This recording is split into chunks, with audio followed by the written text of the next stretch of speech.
So hello, everyone. I am Jenny Hahn. I am a clinical pharmacist and co-founder and co-CEO of Scene Nutrition. And I'm Adrienne Bitar. I'm a food studies researcher, and I'm the co-founder and co-CEO of Scene Nutrition. We are really excited because we have some big news. Dr. Jocelyn Wittstein has joined our advisory board. We're super excited. We're going to have a conversation on why she decided to join our advisory board, why we share food first values. And so let's get into it. Our guest today, Dr. Jocelyn Wittstein, is an associate professor of orthopedic surgery at Duke University, with special research and clinical interests in the shoulder, elbow, and knee in pediatric and adult populations. Dr. Wittstein has devoted her career to advancing the research and practice of orthopedic surgery. Recently, her research has focused on menopause, hormone replacement therapy, and the development of frozen shoulder. The co-author of The Complete Bone and Joint Health Plan, a book we recommend to everyone we meet in the bone health community, Dr. Wittstein also recently co-authored an important recent paper, Critical Implications of Female Bone Metabolism in Orthopedics, State of the Art. Welcome, Dr. Wittstein, and thank you so much for joining us at Scene today.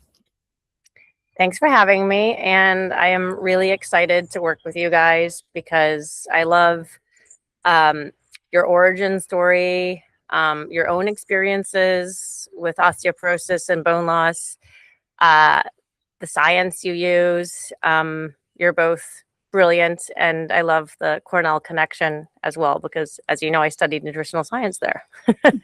Yes. Yeah, let's start with what drew you, give us a little bit of a background. What drew you to orthopedic surgery, and how did women's bone health become such a focus for your career? Well, like many orthopedic surgeons, my gateway to orthopedic surgery was sports medicine. And oftentimes as an athlete, we first have our first glimpse into orthopedic surgery. And I was a collegiate gymnast, and that was definitely, my first glimpse into the field. And then ultimately, I became very interested in the female athlete. And then I think that sort of transition from my strong interest in the female athlete has transitioned into interest in women's bone and joint health throughout the health span. And of course, the other major aspect of that, athletes or not, adult athletes, master athletes, but just women in general throughout their health span is the menopause transition and the third of life that women live after the date of menopause, with significant orthopedic impacts of that menopause transition. Mm-hmm. Yeah, you were a collegiate athlete at Cornell. Yes, I was a gymnast at Cornell. Yeah, you mentioned it before, but you have a degree in nutrition science at Cornell, where I did my postdoc, and I currently teach in food studies. So we love this connection, this shared sense of community, but you were also a collegiate gymnast. Can you describe how your background as a nutrition science major and an athlete has informed your career?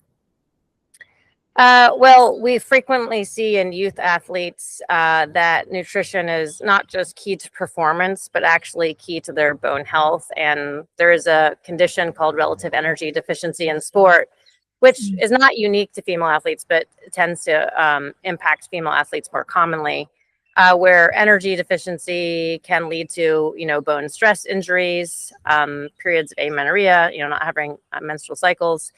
And this ultimately affects peak bone density that is attained. We accumulate about 95% of our bone density by the end of adolescence, and then a little bit more up until about the age of 30. And so nutrition and bone health in those earlier phases is extremely important to our, ultimate bone health. So there's a surprising amount of groundwork that is laid during the years of sport participation for female athletes. Congratulations on your recent publication, Critical Implications of Female Bone Metabolism in Orthopedics. You and your co-authors write that bone health is a critical determinant of success in orthopedic procedures. I'd love to just get your perspective on that. Like, from a practitioner's point of view, how do you see bone health and these orthopedic procedures interlocking? Yeah, it's absolutely true that bone health is critical to the success of orthopedic surgery outcomes. I can give you so many examples. When we're repairing a tendon back to bone, like a rotator cuff tendon repair, we are relying on the tendon bone interface. We're relying on the strength of small little anchors that are tacking that tendon back down to bone. We see higher failure rates of tendon repairs, for example, in people who have osteoporosis or even low vitamin D. When we're fixing fractures, literally intraoperatively, you can feel the quality of a person's bone.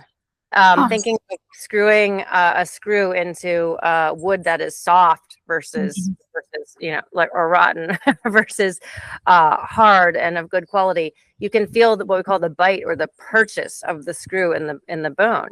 And so if we're fixing a fracture and we're putting a plate on and we're spanning that fracture with a few screws on this side and a few screws on that side, we're reliant on the strength of that fixation until the bone heals. And I always say, healing of a fracture is a race between bone healing and hardware loosening. And if the hardware loosens before the bone can heal, then there's a failure. And so, we have worse purchase or fixation strength of our constructs, basically. It almost sounds like carpentry, but, if the bone is weaker, in settings of osteoporosis, of course, we're dealing with osteoporotic fractures many times. So it is totally relevant to outcomes of orthopedic surgery. Those are just a couple of examples. Periprosthetic fractures, women who have had their hip or their knee replaced, you're more likely to sustain a break around your new implant, your artificial joint, if you have osteoporosis, and then needing a revision. So the examples just go, on and on in terms of how relevant bone health is to the outcomes of orthopedic surgery. Yeah, that's a really strong visual, because I can imagine soft pieces of wood versus a strong piece of splitting. Maybe sometimes when you're putting in some harder, it's very relevant. So you feel bones in your hands. You can feel the difference between soft and strong bone. What do you advise to your patients after a revision surgery or something like that to make sure that they can do everything in their power to help the healing process and help that bone heal faster than potential hardware loosening? Yeah, so for patients who have low bone density osteoporosis, who have had an orthopedic surgery, we do try to help them, optimize their bone health after the fact. Obviously, you would like to do that sooner. Sometimes we're recognizing that because they're literally there for a low energy fracture, like they just fell from the same level height and fell and broke their wrist, for example. Or sometimes this isn't necessarily a surgery cause or brought on. The need for surgery was not brought on because of their osteoporosis. But let's say I'm just doing a rotator cuff repair and we're making a little hole in the bone to put an anchor in, and the tap that we use to make a little hole in the bone just plunges into the bone with almost no effort. So I can tell this person's bone is soft. I'm going to go ahead and tell that patient, we really need to work on your bone health. We can refer or work with their primary care team or women's health team or whoever is, part of that person's team. If it's not us, we can refer for a DEXA scan. If they don't already have a diagnosis of osteopenia or osteoporosis and we're needing to figure out if they have that, we can optimize their diet. We can, work with our physical therapists who are trained in, progressive, gradual introduction of resistance training, for example, for improving bone density. But diet is certainly a key factor. And within diet, that, of course, includes getting adequate calcium, vitamin D, vitamin K2, magnesium, dietary fiber. All these things are, among others, are important for bone health. Yeah, and depending on the results of the evaluation for osteopenia, osteoporosis, or even the presence of an osteoporotic fracture, we may need to collaborate with our endocrinologist, for example, and utilize medications that can also help improve bone density. It's interesting. That's how my mom received her diagnosis. Actually, was the surgeon who was doing her knee replacement at 47 felt her bone. Yeah, you can feel when I'm drilling an ACL tunnel. we're using a reamer, we call it, to create a socket in the bone. And if I have to push harder for the reamer to exit through the bone, the person's bone is good quality. If it just goes super easily and I'm not like kind of straining a little bit, I know this person does not have good quality bone. So. You and your colleagues write that nutrition plays a pivotal role in maintaining bone health, and that calcium is integral to the mineralization of the bone matrix. Can you expand and tell us why calcium is critical for bone health? Yes. Well, basically, so calcium is critical for your bone health because, number one, it's part of the crystalline structure of bone. But our bone is basically a massive storage warehouse for calcium for all the other things we need it for in our body, including, the beating of your heart. So there are many essential processes for which our body needs calcium. So if we don't have adequate dietary calcium, it's not like our heart just stops beating. We maintain the balance of calcium in our bloodstream to allow these necessary activities that our body has to complete by, if needed, mobilizing calcium from bone, or also managing the ways in which calcium is excreted or resorbed, through our kidneys. So bone, being that warehouse, is therefore vulnerable if we have a dietary deficiency, because we're always going to sacrifice the calcium in our bone in favor of these absolutely life-preserving functions that our body has to participate in. So if you're not getting adequate dietary calcium, essentially you're just kind of borrowing it from the bone bank, so to speak.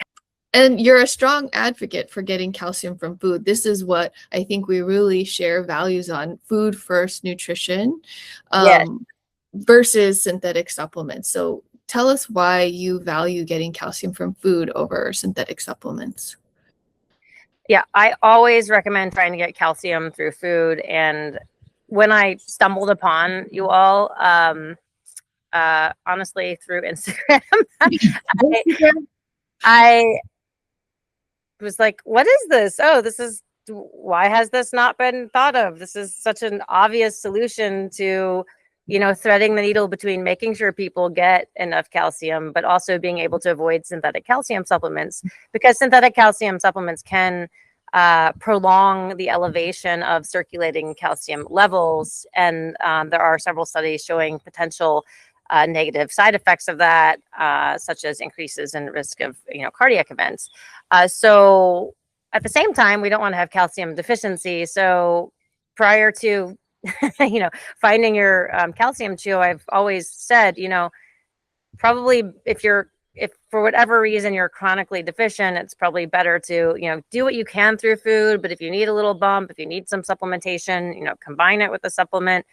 But this is really kind of the perfect just kind of way to thread that needle of addressing if you do have dietary insufficiency, but then also helping people avoid synthetic calcium supplementation. And so the other thing I really love about your calcium chews is that they provide, 500 milligrams of calcium, and we don't really ever want to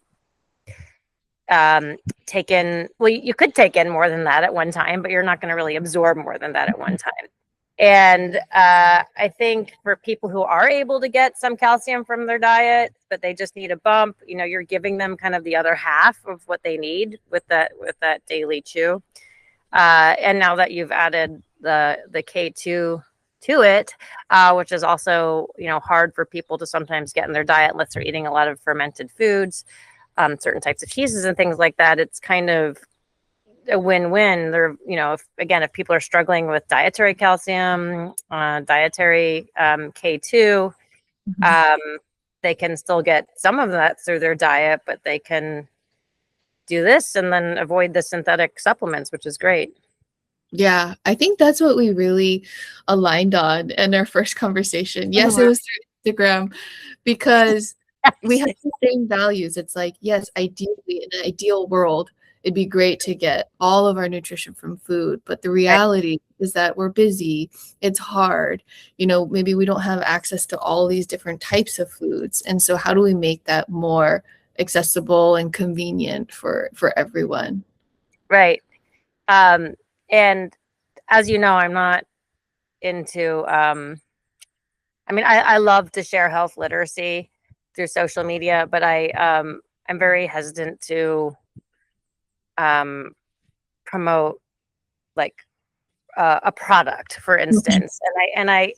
I just want to emphasize that I loved meeting the two of you, and your personal stories give such relevance to your journey and the science that both of you bring to your startup is just so well thought out. And I love sort of the combination of your skill sets.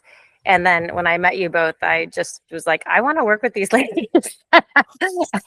and I love that I have the opportunity to actually share my knowledge with you, and not just be a passive participant, but like actually engage and share ideas. And I love the education that you offer people as well. So I think you're both extremely authentic, and I am very excited to just participate in this process with you. I don't have all the knowledge that you have, and you don't have all the knowledge that I have, but I love putting it all together.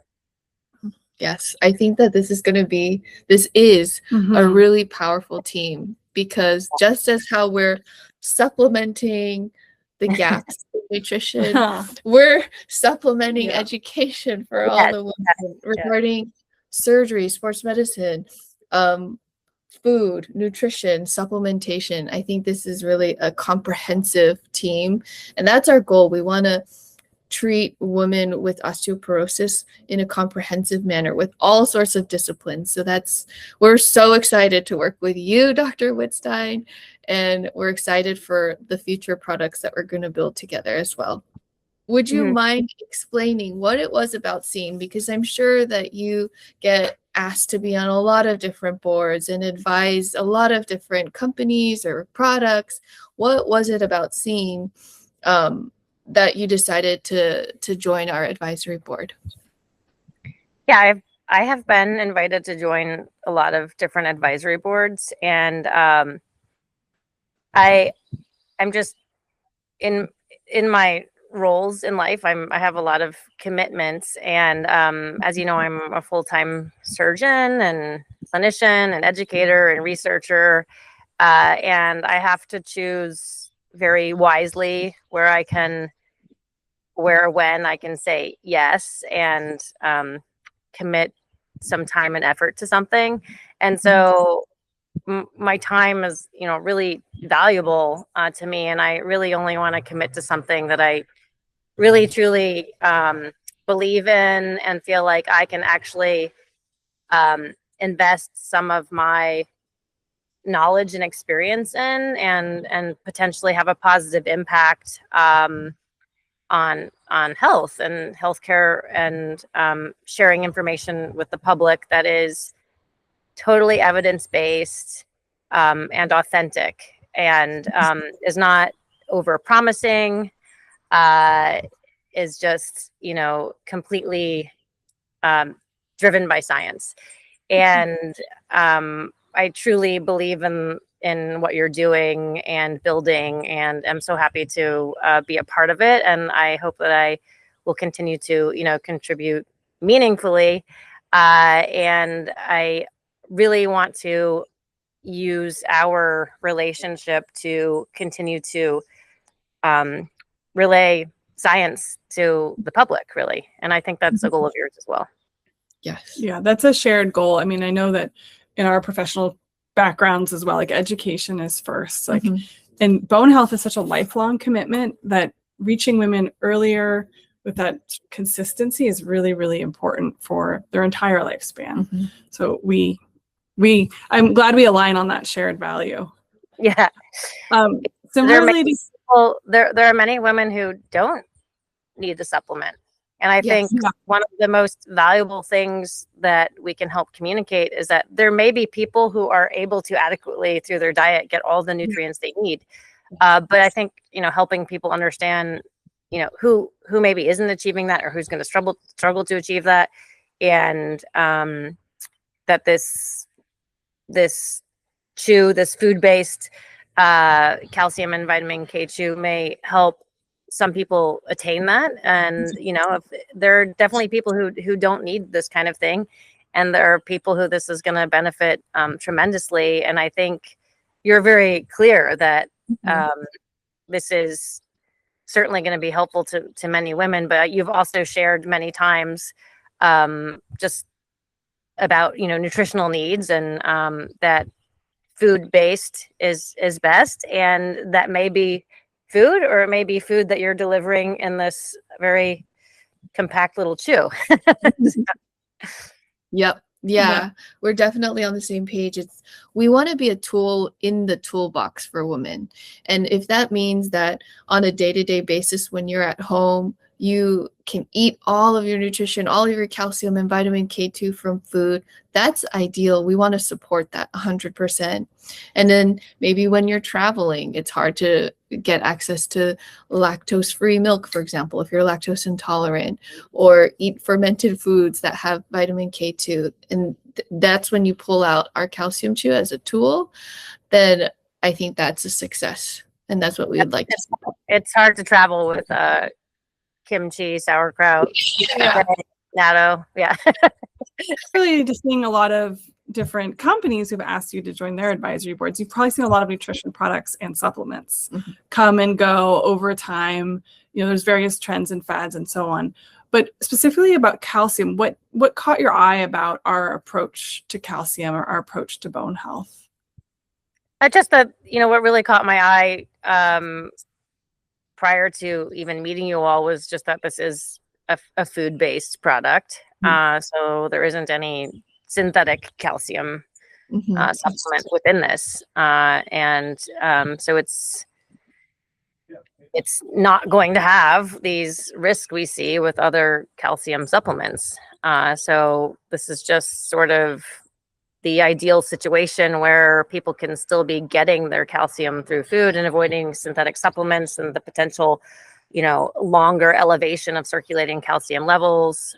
We know that there are some studies showing some increased risk of cardiac events in people who are long-term users of synthetic calcium supplements. So just being able to offer a way to boost someone's calcium intake in the day to help them meet their daily value, plus adding the K2, but allowing them to avoid synthetic supplements, is a great option for people. Yeah, that's something we're really proud of here, is that we're a food product. We're regulated by FDA. We run nutrition facts. This is really a new category of something that delivers that dose of calcium that we need for bone health, and K2 and D and so on, but within the food format. What do you hope to bring to Scene as an advisor, and what's the work that you're most excited to do together? It's a good one. What I hope to bring to Scene as an advisor is just real world clinical perspective. I see in clinic, 30 patients a day, many of them struggling with bone health, or just wanting to better understand, how they can be proactive about their bone health. And I think people now are just incredibly flooded with constant information from all kinds of sources. And not all of those are data driven. Some of them maybe with like false promises, or maybe not false promises, but lofty promises that may or may not be achievable. And I think, what I can bring to this partnership as an advisor is awareness of how bone health truly impacts musculoskeletal health throughout your lifetime, how it impacts outcomes of orthopedic surgery, how we can help patients, make changes in their dietary habits and nutrition. How do we actually bring those changes to be in real life? I think that not being in clinical medicine, or I think that having someone in the realm of direct clinical care is just, such a real life application. It's hard for people to make changes in their diet, even with working with a registered dietitian. It's hard for people to make any habitual change in their life. And I think, yes, as a clinician, we would love to help people form new habits. But habit formation is hard, and I think I have an understanding of that, and it really aligns with what you're offering, which is basically we want to educate people, we want to give them information about diet and how it can positively affect their bone health, but we also want to give them support in case they can't make all of those changes. And I think it's completely fine for people to recognize that they may or may not be able to achieve their dietary needs just through their diet, and to recognize that they may need a boost. And your dietary food-based calcium chew can certainly provide that for them. Mm-hmm.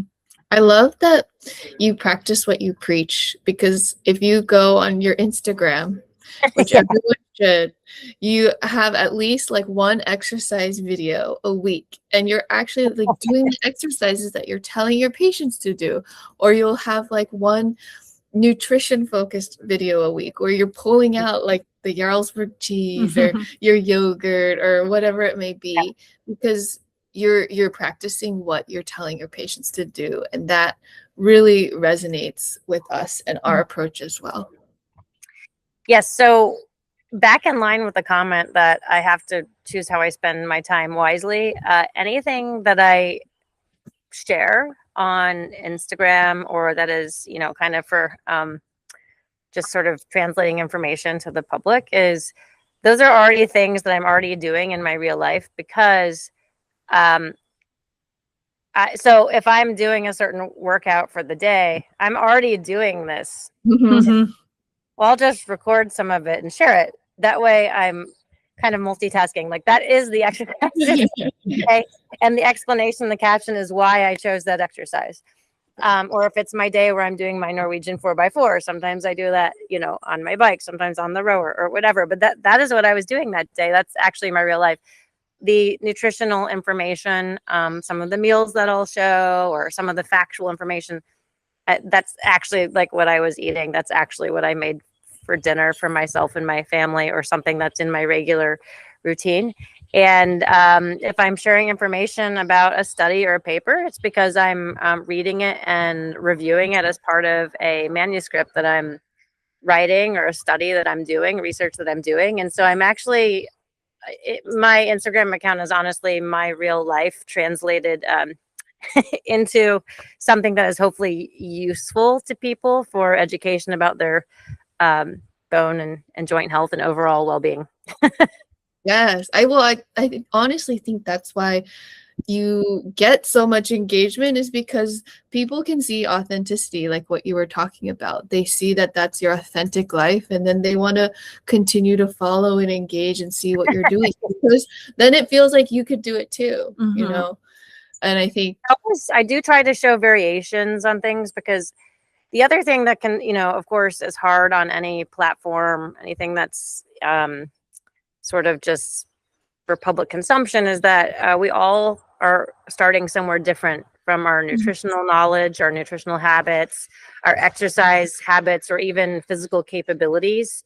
And so sometimes, yes, I do want to share something fun and challenging that I was doing, but I do always, you know, try to comment or share, or maybe share an alternative, because I don't ever want anyone to think like you have to be doing this really hard jumping, or you certainly don't have to lift really heavy. And there are a lot of people that need to start with something so much more basic, like maybe even working with a bone fit physical therapist to first, you know, just sort of build their core and balance before they even start much resistance training, for example. So I think, yes, I'm sharing what I'm doing and where I am at in life, but I also don't want anyone to feel discouraged. I think exercise and nutrition need low barrier to entry for habit changes or introduction. So starting somewhere, you'll often see that I'll share reels. I never want to discourage walking. I see all the time people commenting about walking as that's not enough. And for some people, walking is a significant increase in their physical activity and load bearing activity, and walking does slow the loss of bone loss, and people who walk more do have better bone density. and people who walk more are more or less at risk for hip fractures. And so things like that, I think it's super important to also just communicate ways to, oops, there's a loud noise. Sorry. I think it's also extremely important to communicate, again, that low barrier to entry for changes in your nutrition and diet. And I mean, this also resonates with the scene calcium chews, which is like, yes, like don't feel bad or insufficient if you just, or don't stress so much about if you just can't quite check all these boxes in your diet. It doesn't have to be, fully unsupported. And so I think it's just really important to help people not feel discouraged about things that feel hard, whether that's nutrition or exercise. Really appreciate that perspective, because it's important to understand that when you're diagnosed with osteoporosis, it's scary, and you can have never picked up a weight in your life. Like when I was diagnosed and broke my back, walking was the only thing I could do for a year and a half. So yes, that was a success for me. I wasn't going to break my back and then start picking up weight. And walking is better than being sedentary. And even, of course, I always say, like, the extreme example would be being on crutches or being an astronaut. If you're just literally not even putting weight on your legs, you're gonna lose muscle and bone. So walking is still of significant value. Yeah, this is a good question. You treat athletes, women, men in all life stages, with emphasis on women during the menopausal transition, like we said. What's one habit you wish every patient adopted earlier in life? Oh, that's a big question. So one habit I wish every patient adopted earlier in life would be strength training. I think cardiovascular exercise is so important for our health, our cardiovascular health, our brain health.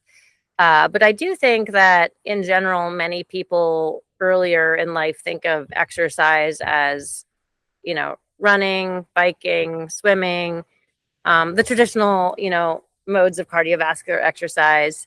And I also remember, I mean, thankfully I was doing a ton of strength training as a gymnast, but I kind of remember finishing up my collegiate career as a collegiate athlete and then transitioning largely to cycling, running marathons, and of course, walking, hiking, running. All those things are at least load-bearing exercises that do benefit our bones to a certain extent. But it didn't really dawn on me, which is so absurd, as someone who had done so much strength training over the course of their life, that strength training needed to be a regular part of my exercise program. I honestly wouldn't even think I had worked out for the day if all I did was strength train. Like I would be like in my mind, I'd be like, well, I didn't do cardio. I didn't even work out today, and over time, you realize, and of course I do strength training 2 or 3 days a week now.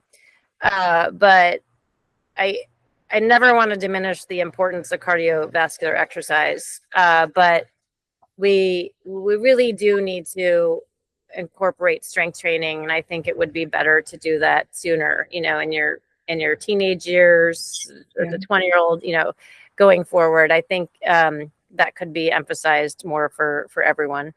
We have young daughters, Adrienne and I, and now they're good on their calcium. Yes, they're getting load-bearing exercise. So we're going to change their trajectory. Yeah. And for young kids, participating in various sports, not, super early specialization in just one sport can be helpful for avoiding injury, but participating in high impact sports really is good for optimizing peak bone density later on. There are a number of studies of this looking at, soccer, basketball, gymnastics, things like that, where there's some impact and direction change and things like that, showing that those children do accumulate more peak bone mass in their adolescence than participation in less load-bearing sports. So. Yeah, we have that in mind for sure. Yes, we're always thinking ahead. Yeah. Also, this is an exciting month for us. Not only is May Osteoporosis Awareness and Prevention Month, we're welcoming you to our board. We also launched the Calcium 2 plus K2, which is right here, which now includes vitamin K2 from the fermentation of chickpeas. Can you provide some insight into how you treat K2 with your patients, and if you recommend why you're excited about this new product? Yeah, so I'm excited that you added in the K2 to the calcium too, just because I do think some people struggle to get vitamin K2 in their diet. It's interesting. The RDA for vitamin K is just for vitamin K in general. And a lot of vitamin K does come from, leafy greens, which is more of that K1 component, which is seems to have more of an impact on our ability to, clot or our blood clotting cascades. Like if you get a cut, your ability to like stop bleeding and form a little clot there, for example. But K2 seems to have more of an impact on bone health, specifically. If you sort of think about the whole process, we need dietary calcium. Vitamin D helps us with the absorption of calcium. We need magnesium to help activate vitamin D. We, absorb this calcium, and then K2 helps sort of direct that calcium to bone for mineralization by activating something called osteocalcin. But it's a little harder to get K2 in your diet than K1 because K2 comes from things like fermented foods, some cheeses, a little bit in eggs, some in chicken, but that's more in what we call the MK4, the like shorter chain K2. And so what seems to be more relevant for helping to direct the calcium to bone is these longer chain forms of vitamin K2. So MK7, MK9, these things that have longer half-lives. And I think what you've incorporated in yours is the 100 micrograms of vitamin K2 is MK7. Yes. And so just because it is a little hard for some people, especially if you don't eat a lot of fermented foods like sauerkraut, kimchi, tempeh has some, natto as a form, and again, certain cheeses have this, I love Jarlsberg cheese, and it has some long chain, MK7 and 9 in it. So I do think there are a lot of people who don't get much K2 in their diet, and there's not a specific RDA like just for K2, but 100 micrograms is a reasonable goal for sure. And you'll often see, like if you were to go buy a vitamin D supplement, especially if it's one of the higher ones, you'll often see it comes with 100 micrograms of K2, and that's why.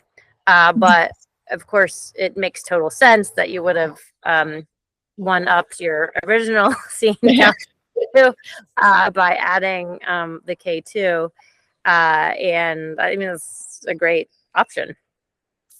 Thank you. Yeah, perfect summary. Yeah.